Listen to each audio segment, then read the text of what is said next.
ஹாய்ப்பா, எல்லாம் என்ன பண்ணிட்டு இருக்கீங்க? என்ன சமைச்சிட்டீங்களா? சாப்பிட்டீங்களா? என்ன நைட் டிஃபனா? இல்லை என்ன வெரைட்டி சாதமா? இல்லை சப்பாத்தியா தோசையா என்னங்கிறத கமெண்டில் சொல்லுங்கள். இன்றைக்கி வந்து பிரதோஷம். இன்றைக்கி நான் கோயிலுக்கு போய் எல்லாம் அபிஷேகத்தெல்லாம் பார்த்துட்டு எலுமிச்சம்பழம் பூவு வில்வ இலை எல்லாம் வாங்கி கொடுத்துட்டு விளக்கு போட்டுட்டு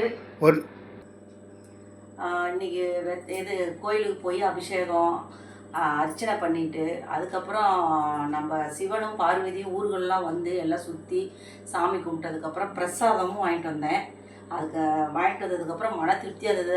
அந்த இது தீர்த்தமெல்லாம் கொண்டாந்து வீட்டிலலாம் தெளிச்சிட்டு வீட்டில் வந்ததும் விளக்கு போட்டு சாமி கும்பிட்டுட்டு கொஞ்சம் நேரம் அப்படியே ரிலாக்ஸாக வந்து டிவி பார்த்தேன். பார்த்து முடித்ததுக்கப்புறம் மறுபடியும் வந்து சமைக்க ஆரம்பித்தேன்.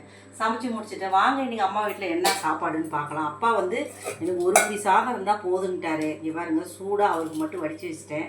எனக்கு நான் வந்து சாப்பாடு செஞ்சுக்கல. கோயிலில் எனக்கு வந்து பிரசாதம் பாருங்கள், இவ்வளோ பிரசாதம் கொடுத்துட்றாங்க. இன்றைக்கி வந்து புளி சாதம் கொடுத்துருக்குறாங்க. அந்த புளி சாதம் அதனால தான் நான் வந்து தோசை இதை எதுவும் ஊற்றிக்கல. புளி சாதத்துக்கு மத்தியானம் வச்ச அவரைக்காய் பொரியல், கத்திரிக்காய் அப்படியே பெரட்டல், அந்த அறுத்து வச்ச மாம்பழமும் அப்பா சரியாக சாப்பிடல, ரசம் இருக்குது. இன்றைக்கி அம்மா வீட்டில் இந்த மாதிரி சாப்பாடு தான்.